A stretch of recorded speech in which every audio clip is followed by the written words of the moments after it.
The fluorescent lights above buzzed like dying insects, casting a sickly yellow glow over the vinyl booths and cracked linoleum floor of Romano's diner. My feet ached, a dull, persistent throb that had become my constant companion after 8 hours of shuttling plates between the kitchen and tables that never seemed to empty. The smell of burnt coffee and grease hung thick in the air, mixing with the sharp scent of industrial cleaner I'd used to mop up a spilled milkshake an hour ago. My uniform, a faded pink dress with a white apron that had seen better days, clung to my skin, damp with sweat and the residue of 100 different meals. I was invisible here, just another tired face in a sea of tired faces, serving food to people who never looked up from their phones long enough to see me as anything more than a means to an end. My fingers trembled slightly as I refilled coffee cups, the weight of unpaid bills pressing down on my shoulders like physical things. Rent was due in 3 days. Emma's daycare needed payment by Friday. The electricity company had already sent 2 warnings. I was 24 and drowning. The dinner rush was finally winding down when they arrived. I noticed the shift in atmosphere before I saw them, a sudden tension that rippled through the diner like a stone dropped in still water. Conversations stuttered. Silverware stopped clinking. Even Jerry, our cook who never stopped whistling, went quiet. 3 black SUVs pulled up outside, their tinted windows reflecting the neon sign that flickered Romano's in tired red letters. They were sleek, expensive, completely out of place in this neighborhood where most people drove cars held together by rust and prayer. The vehicles gleamed under the streetlights, water beading on their polished surfaces from the rain that had started to fall. The first man who entered wore a dark suit that probably cost more than I made in 6 months. His eyes swept the room with professional efficiency, checking exits, assessing threats, cataloging faces. He was built like a wall, all shoulders and contained violence. He didn't sit, just stood by the door, one hand resting casually near his chest where I could see the slight bulge of a shoulder holster. 2 more men followed, flanking the entrance. Then he walked in. I felt him before I saw him, a shift in air pressure, a change in gravity. He moved like liquid shadow, all controlled grace and coiled power. His suit was charcoal gray, perfectly tailored to a frame that spoke of both elegance and danger. Dark hair swept back from a face carved from marble, sharp jawline, high cheekbones, lips that looked cruel even in repose. But it was his eyes that stopped my breath. Dark as midnight, cold as winter ice, they scanned the room with the casual authority of someone who owned everything he surveyed. The scent of expensive cologne reached me. Something with notes of cedar and smoke, underlaid with something darker, more primal. It cut through the grease and coffee smell like a knife. He chose a booth in my section. Of course he did. My manager, Frank, appeared at my elbow so fast I jumped. His pudgy fingers gripped my arm, and I could smell the cigarettes on his breath. "Table 12, he hissed, his voice tight with something between fear and excitement. "Whatever they want. Whatever they need. And for God's sake, don't screw this up." "Who is he?" I whispered, but Frank had already scuttled away, retreating to the safety of the kitchen. My legs felt unsteady as I approached the booth. The bodyguards watched me with flat, assessing eyes, the kind of look that saw through clothes and skin straight down to bone. I clutched my order pad like a shield, my pulse hammering in my throat. He sat alone in the booth, one arm draped along the back of the seat, his body language speaking of absolute confidence. Up close, he was devastating. Not handsome in any conventional sense. His features were too harsh, too predatory for that, but compelling, magnetic, dangerous in a way that made my stomach clench and my skin prickle with awareness. "What can I get you?" My voice came out steadier than I expected, which felt like a small victory. He didn't look at the menu, didn't look at me either, not at first. His gaze was fixed on something outside the rain-streaked window, his profile sharp enough to cut. When he finally turned those dark eyes on me, I felt pinned, a butterfly on display, every weakness exposed. "Coffee. Black." His voice was deep, smooth as aged whiskey, with an accent that spoke of old money and older violence, and whatever your cook makes best. "That would be the meatloaf," I said, finding my professional smile somewhere beneath the fear. "Comes with mashed potatoes and..." "Fine." He dismissed me with a slight gesture, already looking back at his phone. On the table in front of him, I noticed 2 other phones, one buzzing silently with incoming messages. A man who needed multiple lines of communication. A man with secrets. I should have walked away, should have taken his order to the kitchen and forgotten about those cold eyes and that dangerous mouth. But as I turned, my foot caught on the uneven linoleum. The same piece I'd been meaning to report to Frank for weeks. My body pitched forward, the order pad flying from my hands. I didn't hit the ground. Couldn't. Because suddenly there were hands on my waist. Strong, sure, impossibly fast. He'd moved without seeming to move at all, catching me before I could fall, pulling me against a chest that felt like stone wrapped in expensive fabric. For a moment, the world stopped. I was acutely aware of everything. The heat of his hands burning through the thin fabric of my uniform, the way my palms had landed flat against his chest, the steady rhythm of his heartbeat beneath my fingers. He smelled even better up close, that cologne mixing with something uniquely him. Leather and gunpowder and dark promises. His face was inches from mine. This close, I could see that his eyes weren't entirely black. There were flecks of amber around the pupils, like embers in coal. They bored into me with an intensity that made my breath catch. "Careful," he murmured, and the word felt like a threat and a caress all at once. "I'm sorry, I pulled back, or tried to." His hands remained on my waist for a heartbeat longer than necessary, his thumbs pressing briefly against my hip bones before releasing me. The absence of his touch felt like cold water. "The floor," I stammered, bending to retrieve my order pad with shaking hands. "It's uneven." I've been asking them to fix it, but I was babbling. Why was I babbling? "What's your name?"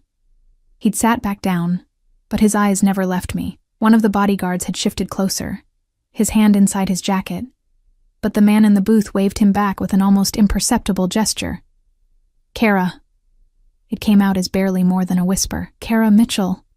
He nodded once, as if filing the information away in some mental catalog. "Bring the coffee, Kara Mitchell." I fled to the kitchen on unsteady legs, my heart hammering against my ribs. Jerry gave me a look that said he'd seen the whole thing, but wisely kept his mouth shut. I poured the coffee with trembling hands, watching the dark liquid swirl in the white ceramic mug. When I brought it back, he was speaking in low tones into one of his phones, a language I didn't recognize, harsh and flowing all at once. He ended the call as I approached, accepting the coffee without comment. His fingers brushed mine as he took the mug, and I felt that touch like an electric shock straight to my core. The evening crawled by. I served his meal, meatloaf, which he ate methodically, each movement precise and controlled. The bodyguards had taken up positions around the diner, their presence keeping the other customers subdued and quiet. No one complained. No one even whispered too loudly. I couldn't stop watching him from the corner of my eye. The way he cut his food with surgical precision. The way he occasionally glanced at his phones. His expression never changing. The way, every so often, his gaze would flick up and find me. No matter where I was in the diner, no matter what I was doing, it felt like being hunted. Finally, after what felt like hours but was probably only 45 minutes, he stood. The bodyguards immediately straightened, ready to move. He walked to the register where I stood, his movements fluid and predatory. Up close again, I realized just how tall he was. At least 6'2", maybe more. I had to tilt my head back to meet his eyes. "The check," he said, and I fumbled for the slip, my fingers clumsy with nerves. $23.47, I managed. He pulled out a leather wallet, black, expensive, worn soft with use, and extracted 3 $20 bills. He placed them on the counter between us, his fingers lingering on the money for a moment, before sliding them toward me. "Keep the change," he said. And then he was gone, moving toward the door with his entourage falling into formation around him. The SUVs roared to life outside, and within seconds, they disappeared into the rainy night, leaving only the memory of expensive cologne and cold eyes. I stared at the bills. $60 on a $23 check. A decent tip, better than most. But as I reached to pick up the money, I noticed something, a slight irregularity in the way the bills lay. I lifted the top too. Underneath, pressed flat against the counter, was a folded piece of paper. My hands shook as I unfolded it, looking around to make sure no one was watching. The handwriting was precise, almost architectural in its perfection. Your daughter needs you. The man who fathered her doesn't deserve either of you. You spilled coffee on his jacket 3 weeks ago at the Meridian Hotel. He laughed. I don't forget debts. He owes me $50,000. You can work off his debt, or I can collect from him. Your choice. Be at the corner of 5th and Main tomorrow, 9 p.m. Come alone, bring nothing. Tell no one. D. The paper slipped from my fingers, fluttering to the floor like a wounded bird. He knew about Emma. He knew about Marcus, Emma's father, the man who'd disappeared 6 months into my pregnancy with nothing but debts and broken promises in his wake. He knew about the Meridian Hotel, that catering job I'd taken to make extra money, the expensive party where I'd accidentally bumped into someone and spilled champagne and coffee across an obviously expensive jacket. I'd apologized profusely to the laughing man in the designer suit, never seeing his face clearly in the crowd, never knowing that simple accident had somehow tied me to something dark and dangerous. My knees gave out, and I grabbed the counter for support. Frank emerged from the back, his face flushed. Did he leave a tip? What did he... He saw my expression and stopped. Kara, you okay? I couldn't speak. Couldn't breathe. The diner spun around me, the buzzing lights, the smell of coffee, the concerned face of my manager all blurring into meaningless noise. Outside, the rain fell harder, drumming against the windows like fingers demanding entry. And somewhere in the darkness, 3 black SUVs carried a man who held my daughter's future in his perfectly manicured hands, a man who knew things he shouldn't know. A man who'd given me a choice that wasn't really a choice at all. I didn't sleep that night. Emma was with Mrs. Chen, the elderly neighbor who watched her when I worked late shifts. I'd picked her up at 11, carrying her sleeping body up the 3 flights of stairs to our cramped apartment.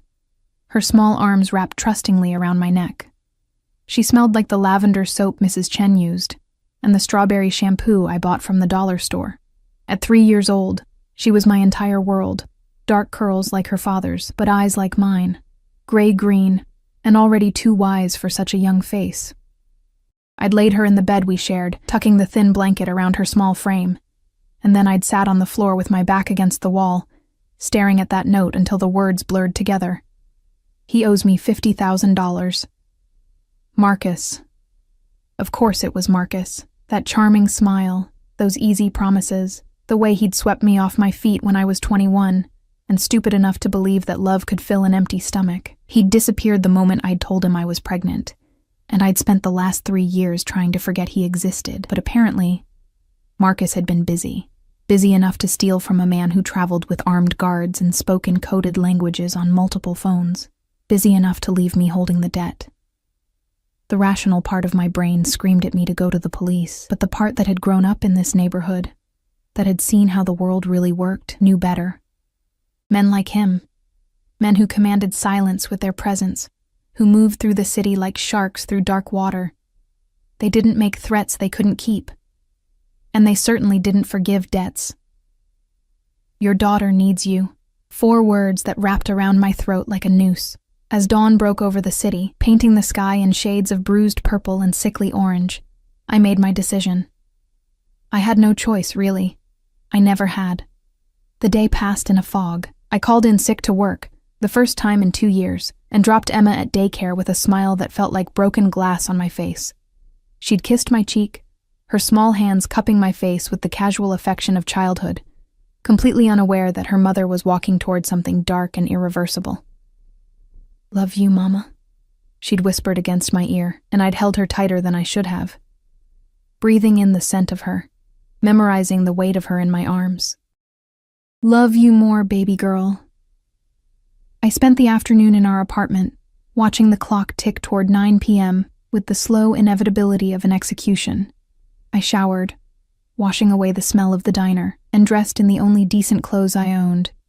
Jeans without holes, a plain black sweater, the jacket I'd bought from a thrift store that almost looked professional if you didn't look too close. I braided my hair, the repetitive motion of weaving strands together oddly calming. At 8:30, I kissed Emma's sleeping form one more time. Mrs. Chen had agreed to keep her overnight, bless her kind heart, and stepped out into the October night. The city felt different somehow, more menacing. Shadows seemed deeper, streetlights dimmer. Every passing car could be him. Every footstep behind me could be danger. I walked the 12 blocks to 5th and Main with my hands shoved deep in my pockets, my breath forming small clouds in the cooling air. The corner was in the warehouse district, where old brick buildings stood like forgotten sentinels, their windows dark and empty. The streetlight overhead flickered intermittently, casting the intersection in alternating light and shadow. A few cars passed, but none stopped. I was alone. At exactly 9 p.m., I heard them. The SUVs appeared from 3 different directions, moving with coordinated precision that spoke of military training, or something worse. They formed a loose triangle around me, engines purring like predatory cats, headlights pinning me in place. I couldn't see through the tinted windows, but I felt the weight of eyes on me, assessing, judging, cataloging. The rear door of the center vehicle opened. He stepped out, and even in the dim light, he was devastating. Tonight, he wore all black. Suit, shirt, tie, even his shoes gleamed with dark polish. It made him look like a beautiful nightmare, something that belonged to the darkness between stars. The flickering streetlight caught the planes of his face, highlighting those sharp cheekbones, that cruel mouth. He walked toward me with that same liquid grace, and I forced myself to stand still, to not run, to not show the terror clawing at my insides. The bodyguards remained by the vehicles, but I could feel their attention like physical pressure. He stopped 3 feet away, his hands in his pockets, his head tilted slightly as he studied me. Up close, I noticed things I'd missed at the diner, a thin scar that cut through his left eyebrow, the way his jaw was slightly too sharp to be symmetrical, the gold watch at his wrist that probably cost more than my yearly salary. "You came." His voice was the same as I remembered. Smooth, controlled, dangerous. Did I have a choice? The words came out steadier than I felt. Something flickered in those dark eyes. Amusement, maybe, or appreciation. There's always a choice, Kara. You chose your daughter. Some would have chosen to run. I'm not some people. I lifted my chin, meeting his gaze despite every instinct screaming at me to look away, to submit, to make myself small. His lips curved slightly, not quite a smile, but close. "No, you're not." He pulled something from his pocket, a phone, sleek and expensive. He swiped through several screens, then turned it toward me. "Recognize him?" The photo showed Marcus, his arm around a woman I didn't recognize, both of them laughing in what looked like an upscale restaurant. He looked good, better than when I'd known him. Designer clothes, expensive watch, the kind of confidence that came from money. My money, apparently. Money he'd stolen. "That's him," I said, my voice flat. "Marcus Chen, Emma's father." "Marcus Chen," he repeated, the name sounding like a curse in his elegant accent. "Who stole $50,000 from one of my shipments? Who used my name to broker deals he had no authority to make? Who's been living quite well off money that belongs to me?" He pocketed the phone. "Do you know what I do to thieves, Kara?" I swallowed hard. "I can imagine." "Can you?" He moved closer, and I caught that scent again, cedar and smoke and danger. "I don't think you can. I don't think someone like you has ever seen what men like me are capable of when we're crossed." "Someone like me?" Anger sparked through the fear, hot and bright and reckless. "You mean poor? Working class? Someone who actually has to worry about rent and food and keeping the lights on?" His eyes narrowed, but that almost smile remained. "I meant innocent, pure, untouched by the dirt that stains men like me." He reached out, and I flinched, but he only brushed a strand of hair that had escaped my braid behind my ear. His fingers were warm, his touch surprisingly gentle. "But you're angry. Good. Anger is useful. Fear makes people stupid. Anger makes them survive." I jerked back from his touch. "What do you want from me?" "I told you. You work off his debt." "Doing what?" "I'm a waitress. I don't have skills you could possibly— You're Emma's mother. He said it like it explained everything. Marcus stole from me, but more than that, he laughed when I suggested he should take responsibility for his child. He laughed at the idea that you and your daughter were his problem. The temperature in his voice dropped several degrees. I don't like men who abandon their children. My father was many things, most of them terrible, but he never pretended we didn't exist. So this is about— what? Morality? I couldn't keep the disbelief from my voice. I stopped myself, but he finished for me. Criminal? Murderer? Monster? He shrugged one elegant shoulder. All accurate. But even monsters have codes, Kara. And Marcus broke mine. That doesn't answer my question. What do you want me to do? He studied me for a long moment, his expression unreadable. Then he gestured toward the SUV. Get in. We'll discuss terms somewhere less exposed. Every survival instinct I had screamed at me to refuse. Getting in that vehicle was crossing a line, stepping into a world I couldn't uncross or step back from. But Emma's face floated before my eyes. Those trusting gray-green eyes, that innocent smile. I walked to the SUV. The interior was exactly what I expected. Black leather, tinted windows, the smell of expensive cologne and gun oil. He slid in beside me, close enough that I could feel the heat radiating from his body. The door closed with a heavy thunk that sounded like a cell door locking. The vehicle pulled away from the curb, smooth and silent. I watched the familiar streets of my neighborhood slide past the tinted windows, each block taking me further from safety. Where are we going? My voice sounded small in the enclosed space. Somewhere we can talk without interruption. He was scrolling through one of his phones, his attention seemingly divided, but I had the sense that he was aware of every breath I took, every shift of my body. You'll be home by midnight. You have my word. The word of a criminal. He glanced up, and that almost smile appeared again. The word of Dante Rossini, which, in certain circles, is worth more than any legal contract. He set the phone aside. Your daughter is with Mrs. Chen, apartment 3B, correct? The arrangement is 4 nights a week, Tuesdays through Fridays, 7 p.m. to midnight. You pay her $60 a week, which is less than she deserves but all you can afford. My blood turned to ice. How do you— I know everything about you, Kara Mitchell. Born April 3rd, 2001 at Mercy Hospital. Mother died of cancer when you were 16. Father unknown. You graduated high school with a 3.8 GPA despite working 2 jobs. Accepted to State University on a partial scholarship but couldn't afford the rest. You've worked at Romano's Diner for 3 years. You have $247 in your checking account, $0 in savings. Your rent is $850 a month for a 1-bedroom apartment you share with your daughter. You're 2 months behind on your electric bill and 1 month behind on Emma's daycare fees. Each fact landed like a physical blow. He'd investigated me, thoroughly, which meant this wasn't random, wasn't just about Marcus. This was calculated, planned. Why? I whispered. Why do you know all this? Because I needed to know if you were worth the investment. He shifted slightly, turning to face me more fully. Investment? $50,000 is not an insignificant amount, but it's not enough to warrant my personal attention. Marcus Chen is a small-time thief, barely worth the bullet to kill him. His casual mention of murder made my stomach clench. But when I looked into his life, I found you. And Emma. And I learned about the Meridian Hotel. The catering event. That spilled coffee. I don't understand. The man whose jacket you ruined was my uncle, Roberto Rossini. His voice carried a weight of something. Grief, maybe, or old rage. He died 3 weeks ago. Heart attack, sudden and unexpected. The doctors said the stress finally caught up with him. He paused, his jaw tightening almost imperceptibly.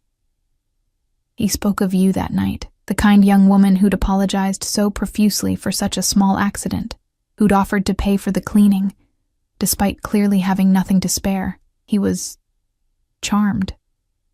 The pieces started clicking together, forming a picture I didn't want to see. Before he died, he changed his will. He'd never married, never had children. He left everything to me, his businesses, his properties, his accounts. But he also left a list of people he wanted me to look after. Your name was on it. The waitress with the kind eyes. He called you. Dante's expression was unreadable. So when I discovered that the same woman my uncle wanted protected was connected to a thief who'd stolen from me, who'd abandoned his own child, it seemed like fate. Fate, I repeated numbly. I'm offering you a deal, Kara, a way to protect your daughter and honor my uncle's last wishes. He leaned closer, and I pressed myself against the door, my heart hammering. Work for me. Let me take care of Emma's needs, her daycare, her health care, her future education. Let me ensure you never have to choose between rent and food again. In exchange, you'll be available when I need you. Available for what? Appearances, events, dinners. You'll act as my companion when necessary. His eyes bored into mine, nothing more. This is not a sexual arrangement, Kara. I'm not buying you. I'm protecting what my uncle valued. It sounded too good to be true, which meant it was. And Marcus? Marcus is my concern, not yours. You'll never see him again. That I promise you. The vehicle came to a stop. I glanced out the window and saw we were parked outside an upscale Italian restaurant, the kind with valet service and a waiting list measured in months. Through the windows I could see people dining, drinking wine, living lives so far removed from mine, they might as well be on another planet. Dante opened his door, then paused. You have until we finish dinner to decide. But understand, if you walk away, Marcus's debt becomes his problem. And I collect my debts, Kara, one way or another. He stepped out, and after a moment's hesitation, I followed. The October wind cut through my thin jacket as I stood on the sidewalk, watching him walk toward the restaurant entrance. The doorman opened the door immediately, bowing slightly, a gesture of recognition and respect. Or fear. I looked back at the SUV, at the city stretching out behind it, at the ordinary world where I'd been drowning slowly for years. Then I looked at the restaurant, at Dante Rossini waiting in the doorway, his hand extended toward me. The devil's bargain, offered with elegant grace. I took his hand.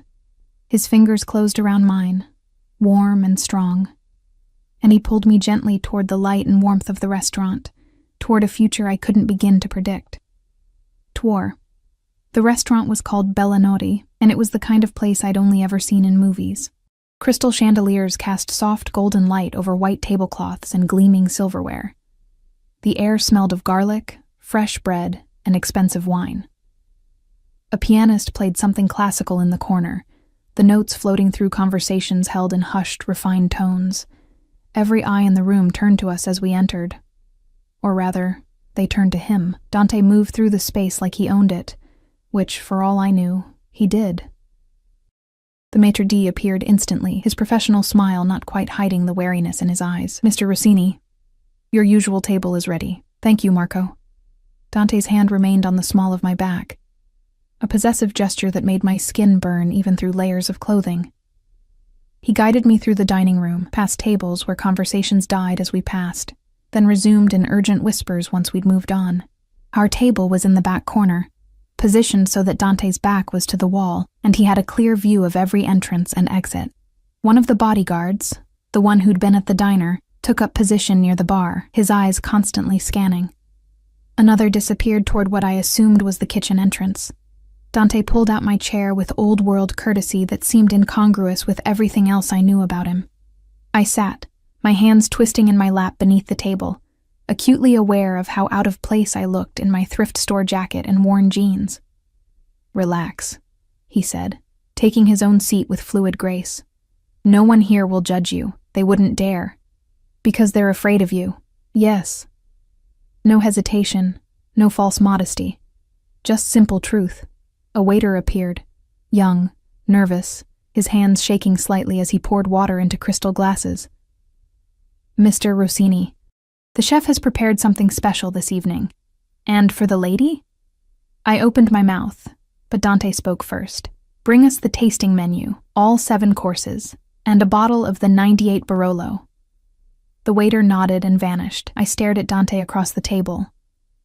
This beautiful, dangerous man, who'd somehow tangled himself into my life like a knot I couldn't untie.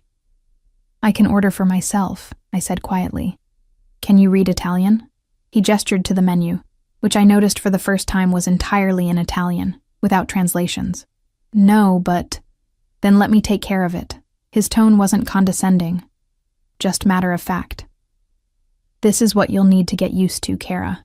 If you accept my offer, there will be many dinners like this, events where you'll need to look comfortable, confident, where you'll be on my arm and expected to play a role. What role? Your girlfriend? Your mistress? My companion. He leaned back as the waiter returned with wine, going through the ritual of presenting the bottle, uncorking it, pouring a small amount for Dante to taste. He swirled it, sniffed, sipped, then nodded approval. There's a difference. The people in my world, they'll make assumptions. Let them. What matters is the truth between us. The waiter poured wine into my glass, deep red, almost black in the dim light. I'd never tasted wine that cost more than $10 a bottle. This one probably cost more than my monthly rent. And what is the truth between us? I asked, not touching the glass. Dante was quiet for a moment, his fingers tracing the stem of his wine glass. The truth is that I'm a man bound by honor to protect you because my uncle asked me to. The truth is that your daughter deserves better than a father who steals and runs. The truth is that I can give you both security, real security, in exchange for something relatively simple. Nothing is simple with men like you. That almost smile again. You're learning already. He took a sip of wine, his eyes never leaving mine. Ask me your questions, Kara. All of them. You deserve to know what you're agreeing to. The first course arrived, something delicate and artistic on fine china, garnished with microgreens and a drizzle of sauce that probably had a French name I couldn't pronounce. I stared at it, my appetite completely gone. What happens to Marcus? I asked. He'll be given a choice. Return what he stole plus interest, or work off the debt in other ways. Dante cut into his food with surgical precision. Either way, he won't be a problem for you anymore. You mean you'll kill him? I mean, he won't be a problem. He ate a bite, savoring it, while I sat frozen. Eat, Kara. The chef here is exceptional, and you're too thin. When did you last have a proper meal? I eat fine. You eat enough to survive. That's not the same thing. He gestured to my plate. Try it. I promise it's not poisoned. I picked up my fork, heavy silver, perfectly balanced, and took a small bite. The flavors exploded across my tongue, complex and layered in ways I hadn't known food could be. Despite everything, despite the fear and confusion and the surreal nature of sitting across from a Mafia boss in a restaurant that cost more per meal than I made in a week, I took another bite. Good girl, he murmured, and something in his tone made heat flood my cheeks. The courses came one after another, each more elaborate than the last. Handmade pasta with truffle shavings, seared scallops with saffron foam, braised short rib that melted on my tongue. Dante watched me eat, his own meals consumed with methodical efficiency, his attention divided between me and his phones, which buzzed periodically with messages he'd glance at, respond to, then set aside. Why do you need a companion? I asked during the 5th course. Some kind of fish I couldn't identify, delicate and perfect. Surely you could have any woman you wanted. Want and need are different things. He refilled my wine glass. I'd been drinking more than I'd intended, the alcohol loosening the tight knot of tension in my chest. The women who are attracted to men like me are attracted to power, money, status. They come with agendas, expectations. You, on the other hand, want nothing from me. I want my daughter safe. Exactly. Your agenda is pure, uncomplicated. You're not trying to become Mrs. Rossini or gain access to my accounts or position yourself for advancement. He leaned forward slightly. You're also beautiful in a way that doesn't require effort. Natural. Real.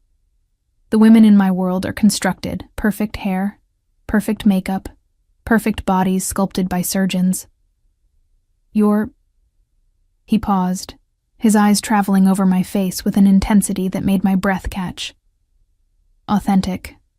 I'm ordinary. You're extraordinary. You just don't know it yet. He sat back as the 6th course arrived. Cheese and fruit, arranged artistically. Your daughter. Tell me about her. The shift in topic caught me off guard. Emma? She's She's everything. Smart, funny, stubborn. She loves dinosaurs and hates vegetables. She wants to be a paleontologist when she grows up, even though she can barely pronounce it. I felt my expression soften, the way it always did when I talked about her. She asks a million questions and never accepts, because I said so as an answer. She's better than I ever was, better than I ever could be. She has a good mother. It wasn't a question. She deserves better than what I can give her. The admission hurt. She deserves dance lessons and books and toys that aren't from yard sales. She deserves a home where the heat doesn't get shut off in winter and where there's always enough food. She deserves everything, Dante finished. She deserves everything. He was quiet for a moment, something dark passing behind his eyes. My mother died when I was Emma's age. Caught in the crossfire of my father's war with a rival family. My uncle Roberto, he helped raise me after that, taught me that family, true family, is worth more than all the money and power in the world. His jaw tightened. Your daughter will have everything, Kara. I give you my word. And what do you get in return, really? Redemption, perhaps. He smiled, but it didn't reach his eyes. Or maybe just the satisfaction of knowing I honored a good man's last wish. Does it matter? The 7th course arrived. Dessert. Tiramisu, chocolate, tiny perfect pastries dusted with powdered sugar. I pushed mine around the plate, my mind spinning. I need to know the rules, I said finally. If I agree to this, I need to know exactly what you expect. Dante set down his fork and folded his hands on the table. You'll move to a better apartment, one I own, secure, in a good neighborhood. Emma will attend the best preschool in the city. Her health care will be covered, completely. You'll receive an allowance, enough to live comfortably, to buy clothes suitable for the events you'll attend with me. In exchange, when I need you, for a dinner, a charity gala, a business meeting that requires a softer face, you'll come, you'll smile, you'll act as though being by my side is exactly where you want to be. And if I refuse an event, you won't. Not a threat, just certainty. Because refusing means Emma loses everything I'm offering, and you won't do that to her. He was right, and we both knew it. This wasn't really a choice. It was a beautifully wrapped cage, and I was walking into it willingly. What about dating? My personal life? The wine had made me bold enough to ask. Something dangerous flickered in his eyes. There will be no other men, Kara. Not while you're under my protection. The appearance of impropriety would be problematic. So I'm supposed to be celibate while playing your pretend girlfriend? I never said I expected celibacy. His voice dropped lower, intimate, and dark. I said no other men. There's a difference. The implication hung in the air between us, charged and dangerous. Heat crept up my neck, and I reached for my wine glass with shaking hands. This is insane, I whispered. All of this. I should walk away. I should take Emma and disappear and what? Live in constant fear that Marcus's other debts will catch up to you? That one of my competitors might learn about you and use you against me? That Emma will grow up poor and struggling like you did? He reached across the table, his hand covering mine. His skin was warm, his touch surprisingly gentle. You're already in this, Kara. From the moment Marcus used my name, from the moment you spilled that coffee and smiled at my uncle, you were in this. I'm just offering you a way to survive it. I wanted to pull my hand away, wanted to run, but his touch felt like an anchor in a world that had tilted off its axis. How do I know you'll keep your word? My voice came out barely above a whisper. You don't. His thumb traced small circles on the back of my hand, the gesture oddly soothing. You have to trust me. Or rather, you have to trust that I value my honor more than I value control over one stubborn waitress who looks at me like I'm a monster. Aren't you? Yes. No hesitation. But I'm a monster who keeps his promises. And I promise you this. As long as you're under my protection, no one will hurt you or Emma. No one will take from you. You'll want for nothing. He leaned closer, his eyes intense. All you have to do is let me take care of you. The words should have sounded patronizing. Controlling. But there was something in his voice, a kind of desperate sincerity that caught me off guard. This wasn't just about honor or duty.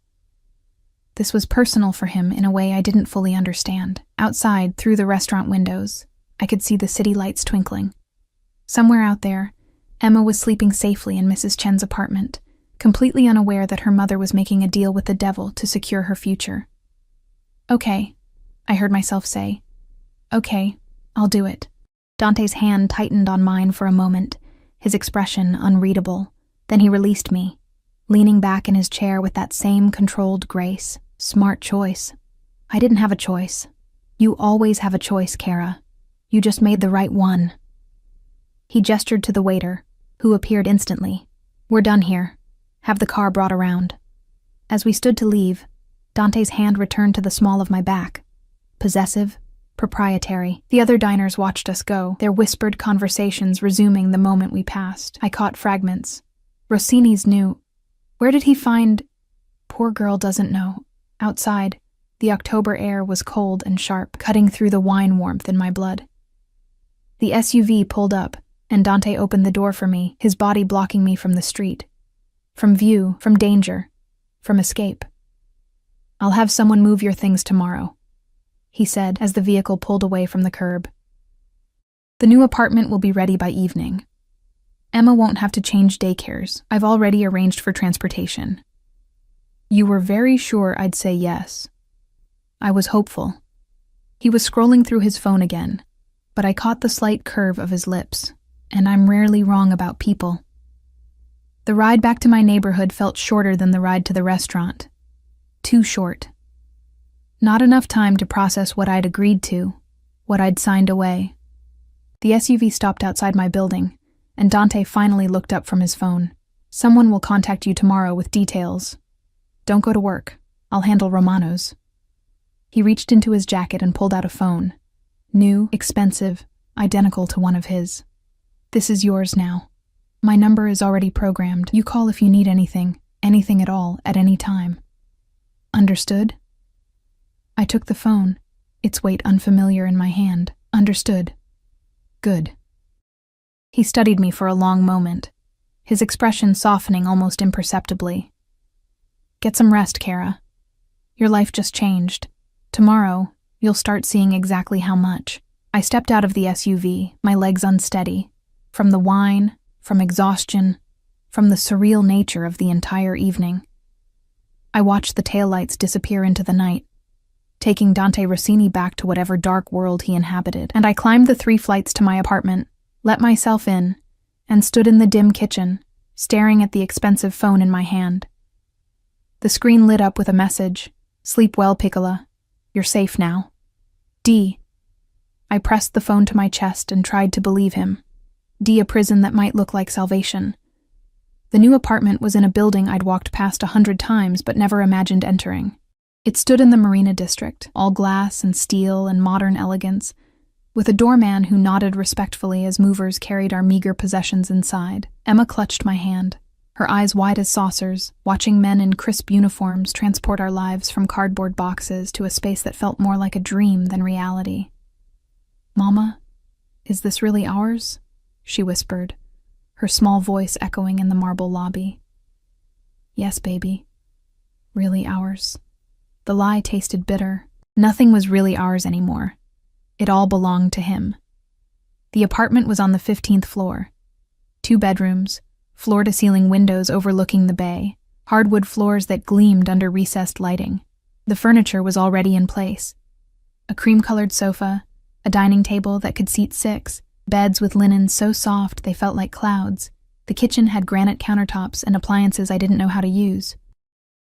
Emma's room was painted a soft lavender, with a bookshelf already filled with new books and a toy chest overflowing with things I could never have afforded. "There's a princess bed," Emma shrieked, releasing my hand to run toward the white canopy bed draped in gauze curtains. She climbed up, bouncing on the mattress, her laughter filling the space like sunlight. I stood in the doorway, watching her joy, feeling my heart crack open. This was what I'd wanted for her: safety, comfort, happiness. But the price felt like selling pieces of my soul. A woman appeared behind me, elegant and professional in a navy suit. "Ms. Mitchell? I'm Teresa Alvarez." Mr. Rossini sent me to help you settle in and explain the arrangements. I turned to face her, taking in her confident posture, her kind eyes behind designer glasses. The arrangements? Yes.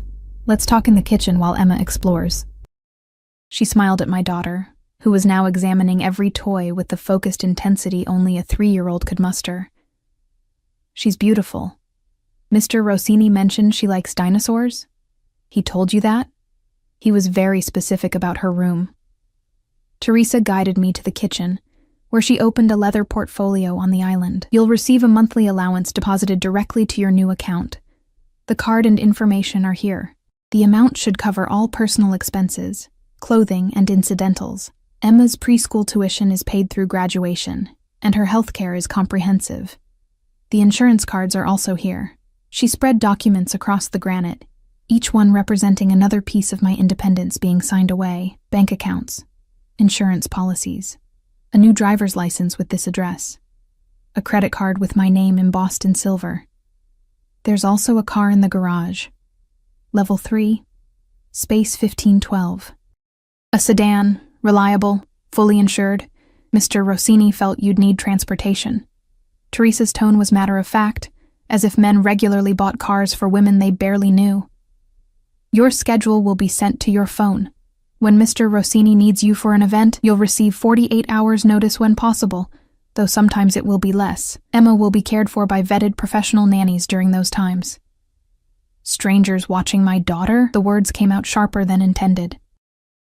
Teresa's expression softened. I understand your concern. The nannies all have extensive backgrounds in early childhood education and have been thoroughly screened. You'll meet them before they watch Emma, and you're welcome to reject anyone you're not comfortable with. She pulled out another folder, this one thick with profiles, each containing photos, resumes, and background checks. Mr. Rossini takes the safety of those under his protection very seriously. Protection. The word he kept using, as if benevolence could disguise control.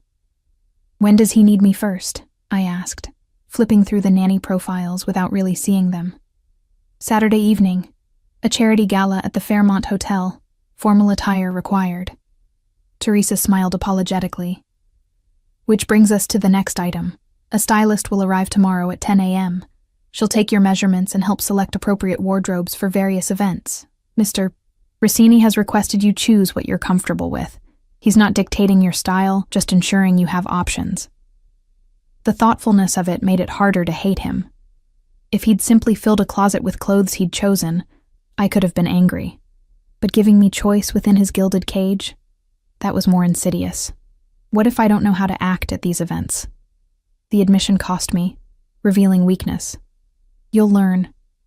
And honestly, Teresa leaned against the counter, her professional demeanor cracking slightly. Most of the people there are just as insecure, just better at hiding it. Wear something beautiful, smile, and stay close to Mr. Rossini. He'll handle the rest. After Teresa left, I explored the apartment while Emma played. The master bedroom had a king-sized bed, a walk-in closet, and an ensuite bathroom with a tub large enough to swim in. The windows looked out over the bay, where sailboats drifted like white triangles against blue water. On the nightstand, I found a note in that precise architectural handwriting. Welcome home, Kara. Everything here is yours. Use it. Enjoy it. Let Emma be a child without worry. I'll see you Saturday. I crumpled the note in my fist, then smoothed it out again, tucking it into my pocket like a talisman or a warning. The next 2 days passed in a blur. The stylist, a whirlwind named Valentina with bright red lipstick and an eye for color, arrived with racks of clothing and boxes of shoes. She measured, assessed, and made me try on what felt like 100 different outfits while Emma watched, clapping for each one like I was a princess in a fashion show. You have a good figure, Valentina declared, circling me in a cocktail dress that probably cost more than my old monthly rent. Natural curves, which is refreshing. We'll play those up. Elegant, but not trying too hard. Mr. Rossini will appreciate the subtlety. Does he do this often? I asked. Set up women in apartments and buy them wardrobes? Valentina paused, pins held between her lips.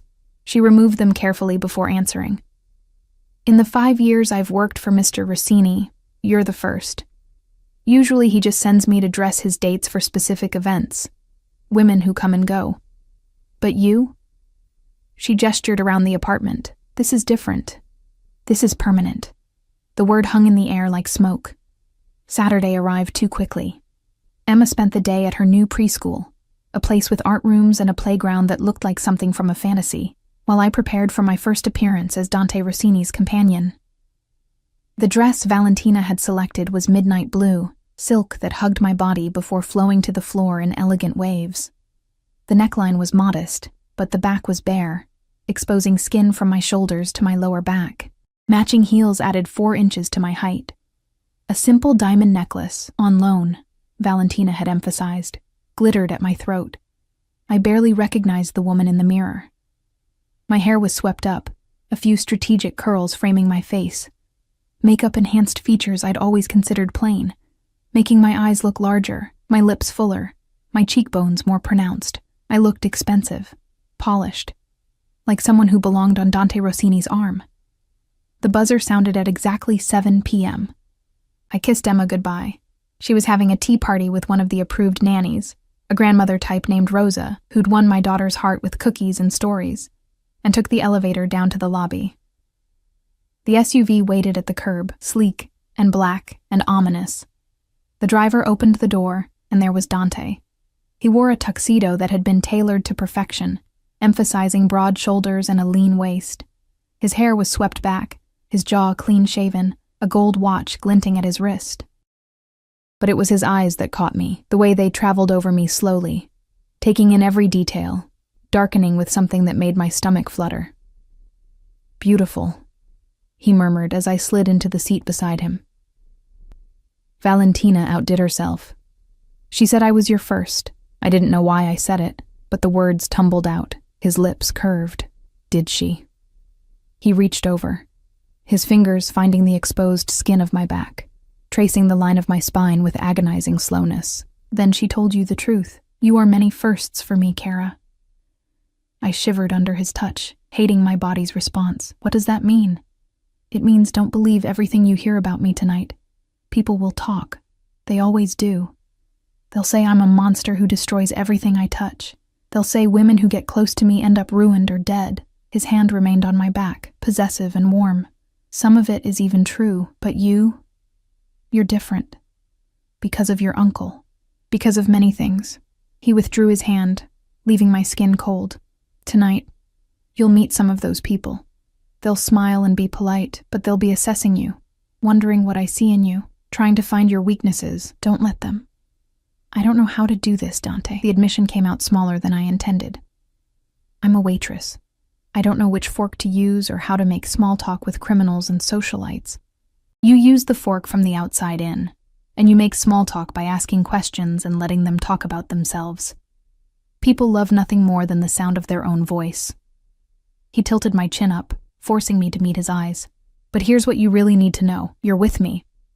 That means you're untouchable. That means no one will dare insult you or make you uncomfortable. And if they try? His thumb brushed my lower lip, his expression darkening. I'll destroy them. The threat should have frightened me. Instead, it made me feel safer than I had in years. The Fairmont Hotel was a palace of marble and gold, its ballroom filled with San Francisco's elite. Politicians rubbing shoulders with tech moguls, old money mixing with new, and threading through it all like a dangerous undercurrent. The criminals who funded and controlled so much of the city's power structure. Dante's hand found the small of my back as we entered, that now familiar possessive touch. Heads turned. Conversations paused. A ripple of recognition spread through the crowd. Dante Rossini, a voice called out. Smooth, cultured, with an edge of mockery. A man approached, silver-haired and elegant in his tuxedo, a woman in diamonds hanging on his arm. I heard you'd be gracing us with your presence. And who's this lovely creature? Kara Mitchell. Dante's voice was pleasant, but I felt the tension in his body. Kara, this is Senator Marcus Webb and his wife, Catherine. Senator. The man was a senator, and he clearly knew exactly what Dante was. Charmed, the senator said, taking my hand and pressing a kiss to my knuckles that lasted a heartbeat too long. Where has Dante been hiding you? I haven't been hidden, I said, pulling my hand back. Just working. Working. Catherine Webb's smile was all teeth. How refreshing. So many of the girls Dante usually brings to these things are decorative but empty. You have something behind those eyes. The insult was wrapped in a compliment, a skill I'd have to learn if I was going to survive this world. Catherine collects art, Dante interjected smoothly, steering me away. She has exquisite taste in paintings, but terrible judgment in people. Don't take her assessment personally. We move through the crowd, Dante introducing me to a dizzying array of faces and names I'd never remember. A tech CEO, a real estate developer, a woman who owned half the restaurants in the city. And threaded among them, men who stood a little too still, who watched a little too carefully, who greeted Dante with the kind of deference that spoke of fear and respect in equal measure. His world, the underworld, masquerading as high society. We were at the bar when I felt it, eyes on me, intense and malevolent. I turned and saw a woman across the room, stunning in red silk, her dark eyes fixed on me with undisguised hatred. She was speaking to an older man, but her attention never wavered. "Who is that?" I whispered to Dante. He followed my gaze, and his expression went cold. "Isabella Marchetti. She was an associate. Nothing more. She doesn't look like she thinks she was nothing. What Isabella thinks is irrelevant." He took my hand, threading his fingers through mine. "What matters is what's true, and the truth is, you're the woman on my arm tonight, not her, not anyone else." Isabella started toward us, her stride purposeful, but one of Dante's bodyguards intercepted her smoothly, redirecting her toward the terrace with a few quiet words. She went, but not before shooting me one more look of pure venom. "She wants to kill me," I said, my voice shaking slightly. "She wants what she can't have." Dante pulled me closer, his arm sliding around my waist. "Let her want. You're under my protection, remember?" The rest of the evening passed in a haze of champagne and careful conversations. Dante never left my side, his hand always touching me, my waist, my back, my arm, marking me as his in front of everyone who mattered. When we danced, he held me close, his body hard against mine, moving with a grace that surprised me. "You're doing well," he murmured against my ear, his breath warm, better than I expected. "I feel like I'm drowning." But you're still breathing. That's what counts." He spun me gently, then pulled me back. "Tomorrow, this will be easier. And the day after that, easier still. Until one day, you'll wonder how you ever lived any other way." That thought terrified me more than anything else that had happened. It was past midnight when we finally left. I was exhausted, my feet aching in the beautiful heels, my face tired from maintaining a pleasant expression. In the SUV, I kicked off the shoes and leaned my head back against the leather seat. "Thank you," Dante said quietly. I opened my eyes. For what? For tonight. For not running. For being exactly what I needed. He was watching me with that intense gaze, the city lights playing across his face. "I know this isn't easy for you. Nothing about you is easy. No." He smiled, but it was sad somehow. But some difficult things are worth it. When we reached my building, he walked me to the elevator, his hand at my back one final time. "Get some rest. I'll be in touch about the next event." "When?" "Soon." He pressed the button for my floor, then stepped back, the elevator doors starting to close between us. But at the last moment, he reached out, stopping them. "Kara?" "Yes?" "You looked beautiful tonight, but you look more beautiful now, tired and real and yourself." He let the doors close, and I was alone, rising toward the apartment that was a prison disguised as paradise. Emma was asleep when I got home, Rosa dozing in the chair beside her bed. I paid the nanny, checked on my daughter, her face peaceful, her small hand clutching a stuffed dinosaur, and then stood at the window, looking out over the glittering city. Somewhere out there, Dante Rossini was returning to whatever dark place he called home. And I was here, in this beautiful cage, trying to convince myself I'd made the right choice. The phone he'd given me buzzed with a message. "You were perfect tonight. Sleep well, Piccola. Tomorrow we start teaching you to fly." D. I didn't know if he meant it literally or metaphorically. I was afraid to find out. 3 months passed like a fever dream, brilliant and disorienting, and impossible to fully grasp. I attended galas in glittering ballrooms, charity auctions where single bottles of wine sold for thousands, intimate dinners where senators and tech moguls discussed policy between courses, while their criminal benefactors listened and smiled. I learned which fork to use, how to deflect intrusive questions with gracious vagueness, how to stand beside Dante Rossini and look like I belonged there. But more than that, I learned him. I learned that he took his coffee black with 1 sugar, always in the same plain white mug despite owning china that cost more per piece than my old monthly salary. I learned that he spoke 4 languages fluently and could read 3 more. I learned that he had nightmares. I'd seen the exhaustion in his eyes after particularly late nights, the way his jaw would tighten when someone mentioned his father.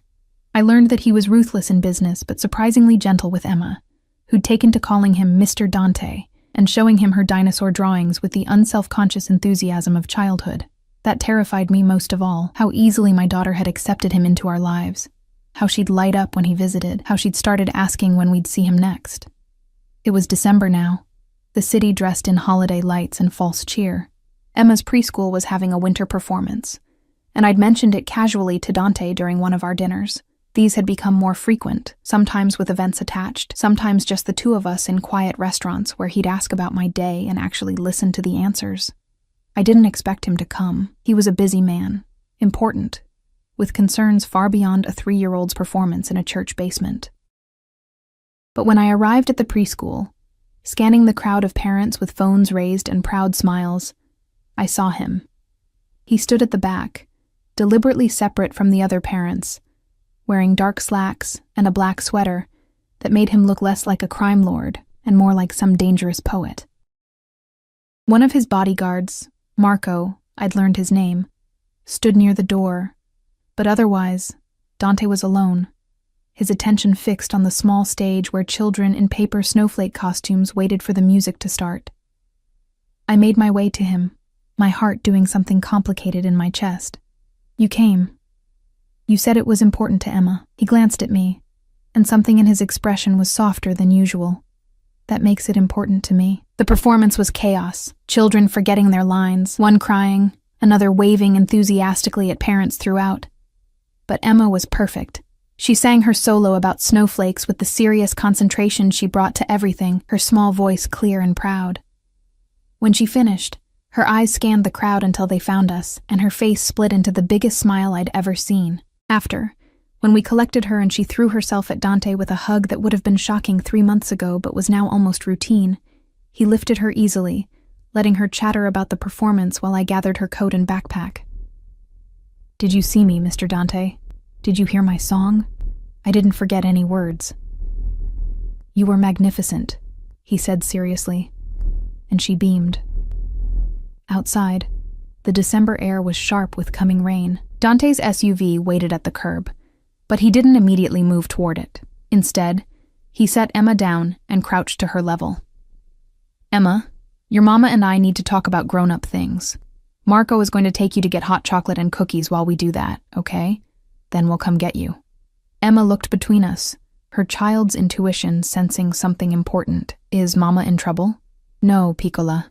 He smoothed a curl from her face with surprising tenderness. "Nothing like that." "I promise." She studied him for a moment, then nodded, taking Marco's offered hand. The large bodyguard led her toward a cafe down the street, and I watched them go with my heart in my throat. "What's wrong?" I asked when they'd disappeared inside. "Get in the car." It wasn't a request. The drive was silent, tense. Dante stared out the window, his jaw tight, his hands clasped in a way that made his knuckles white. We didn't go to a restaurant or back to my apartment. Instead, we drove to a building I recognized, one of his properties, a penthouse overlooking the bay.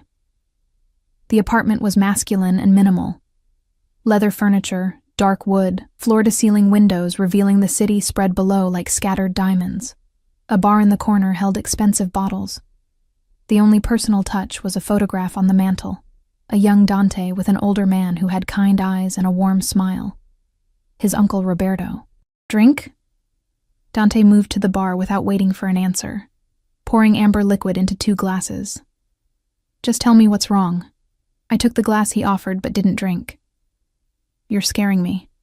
He downed his whiskey in 1 swallow, then poured another. Marcus is dead. The words hung in the air like smoke. I should have felt something. Grief, shock, relief. Instead, I felt numb. How? Does it matter? He turned to face me fully, and I saw something raw in his expression. He's gone. His debts died with him. You're free. Free. I laughed, but it came out broken. I live in an apartment you own, wear clothes you bought, attend events at your command. That's not freedom, Dante. Then leave. He gestured toward the door, his voice harsh. Walk away. Take Emma. Disappear. Start over somewhere I'll never find you. You're released from our agreement. No strings, no consequences. Just go.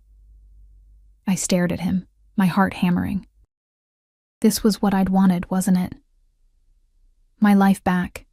My choices restored. Emma and I could leave the city, find some small town where no one knew us, where we could be ordinary again. But as I stood there, looking at this beautiful, broken man who'd given me everything while demanding so little, who'd shown my daughter kindness when he had no reason to, who looked at me sometimes like I was precious rather than convenient, I realized the terrible truth. I didn't want to leave. Why did you really bring me here, Dante? I set my untouched glass on the table. What do you actually want from me? I don't know. He ran a hand through his hair, destroying its perfect order. I thought I did. I thought this was about honor, about keeping a promise to a dying man. But somewhere between that first night at the diner and watching Emma perform tonight, it became about something else, something I don't know how to name. He moved closer, and I found myself backing up until I hit the window. The cold glass at my back, his heat at my front. This close, I could see the amber flecks in his dark eyes, could smell that cedar and smoke scent that had become as familiar as breathing. I'm not a good man, Kara. I've done things that would make you run screaming if you knew the details. I've hurt people, destroyed lives, built an empire on blood and fear. His hand came up, cupping my face with surprising gentleness. But when I'm with you, when I watch you with Emma, when you look at me like I might be something more than a monster, I want to be better, and that terrifies me more than any enemy I've ever faced. Dante, let me finish. His thumb traced my cheekbone. These 3 months, having you in my life, watching you navigate my world with grace and strength, seeing you be a mother to that incredible little girl, it's been the closest thing to peace I've known since my uncle died. But I have no right to keep you. You deserve someone good, someone safe, someone who can give you a normal life. And what if I don't want normal? The words escaped before I could stop them. What if I'm tired of safe? Something dangerous flared in his eyes. Don't say things like that unless you mean them. I mean them. And God help me, I did. Somewhere in the careful dance we'd been doing, somewhere between the expensive dinners and the gentle touches, and the way he'd become part of Emma's life, I'd stopped seeing him as just a means to an end. I'd started seeing him. I'm not saying I love you. I'm not that foolish. But I'm saying I don't want to leave. I'm saying maybe this cage you've built isn't a cage at all. Maybe it's just a different kind of freedom. He kissed me. It wasn't gentle or careful. It was desperate and claiming, his hands tangling in my hair, his body pressing mine against the window. I kissed him back with equal desperation. 3 months of tension and denied attraction exploding between us. He tasted like whiskey and danger and dark promises, and I wanted more. When we finally broke apart, both breathing hard, he rested his forehead against mine. If you stay, if we do this, everything changes. I won't be able to keep my distance. I won't be able to pretend you're just an obligation. Then don't. I pulled him back, kissing him again. Softer this time. Stop pretending. Stop holding back. Just be honest with me. Honest. He laughed against my lips. Honesty is dangerous in my world. Then be dangerous. He pulled back, his eyes searching mine. I want you, Kara. Not as an obligation, not as a debt repaid. I want you in my bed, in my life, in my world. I want to give Emma everything she deserves and watch her grow up safe and happy. I want to come home to you instead of empty apartments and cold silence. His hands framed my face, but I also want you to choose this.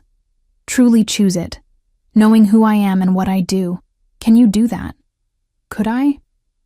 Could I knowingly tie my life to a man who lived in shadows, who'd killed and would kill again, who existed in a world of violence and moral ambiguity? Could I let Emma grow up knowing that the man who treated her with such kindness was also capable of terrible things? I thought about the past 3 years, working myself to exhaustion, watching Emma go without, drowning in bills and fear and loneliness. I thought about these past 3 months. Security, comfort, watching my daughter thrive. And I thought about Dante himself, complicated and dangerous, and surprisingly tender, a man who kept his promises and valued honor even in a dishonorable world. Yes, I whispered, yes, I can choose this. Choose you. The smile that spread across his face was like sunrise, rare and beautiful and transformative. He kissed me again, slower now, savoring it. Then he took my hand and led me to the bedroom. What happened next was both terrifying and transcendent, his hands learning my body with the same focused intensity he brought to everything, my own exploration of him revealing scars and stories written on skin. We came together like storm systems colliding, destructive and creative all at once. And afterward, lying tangled in sheets that smelled like him, I felt something I hadn't felt in years. Hope. I should warn you, he murmured against my hair, his arm wrapped possessively around my waist.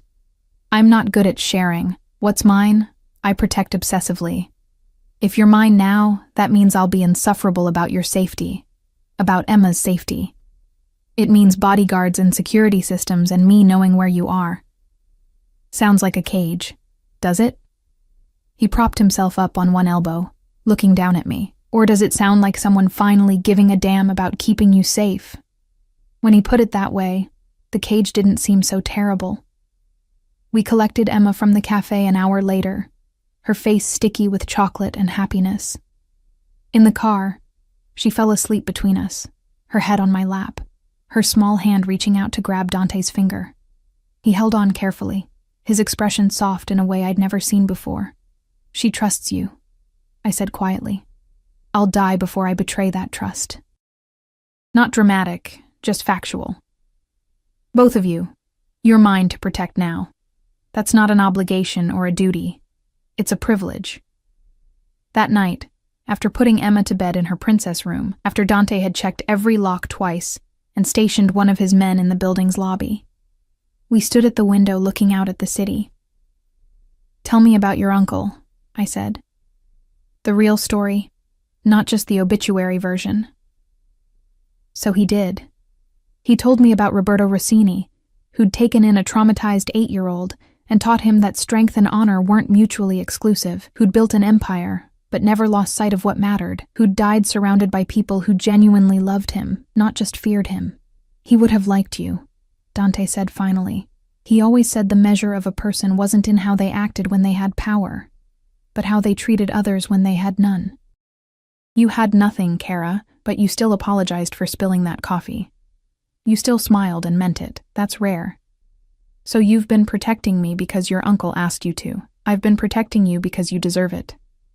The uncle's request just gave me an excuse. He pulled me closer, his chin resting on top of my head. And somewhere along the way, protecting you became wanting you.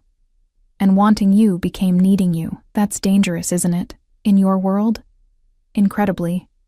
His arms tightened around me, which is why no one can ever know how much you mean to me. They'll see you as my companion, my woman, someone under my protection, but they can't know you're my weakness. That would make you a target. I'm not afraid. I'm afraid enough for both of us. He turned me to face him, his expression serious. Promise me something, Kara. Promise that if I ever tell you to run, you'll take Emma and go. No questions, no hesitation. Promise me. The intensity in his voice made me shiver. I promise. He kissed my forehead, a gesture of such tenderness it made my eyes sting. Good. Now come to bed. We have a lifetime to navigate, and I want to start now. A lifetime. The word should have terrified me. Instead, it felt like a promise.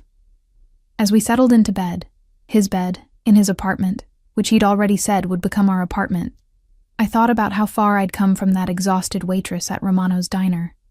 I'd traded one kind of survival for another, one set of chains for a different set entirely. But these chains were lined with silk and secured with devotion. These chains came with a man who looked at my daughter like she hung the moon and looked at me like I was air itself. These chains kept me safe instead of holding me back. Maybe that's what freedom really was. Not the absence of constraints, but the choice of which constraints to accept, and whose hands held the other end. What are you thinking? Dante's voice was drowsy, his hand tracing lazy patterns on my hip. That I should thank you for leaving that note under the plate. Should I thank Marcus for stealing from me? God, no. I turned in his arms, studying his face in the dim light. But maybe thank your uncle for noticing me. He had good taste.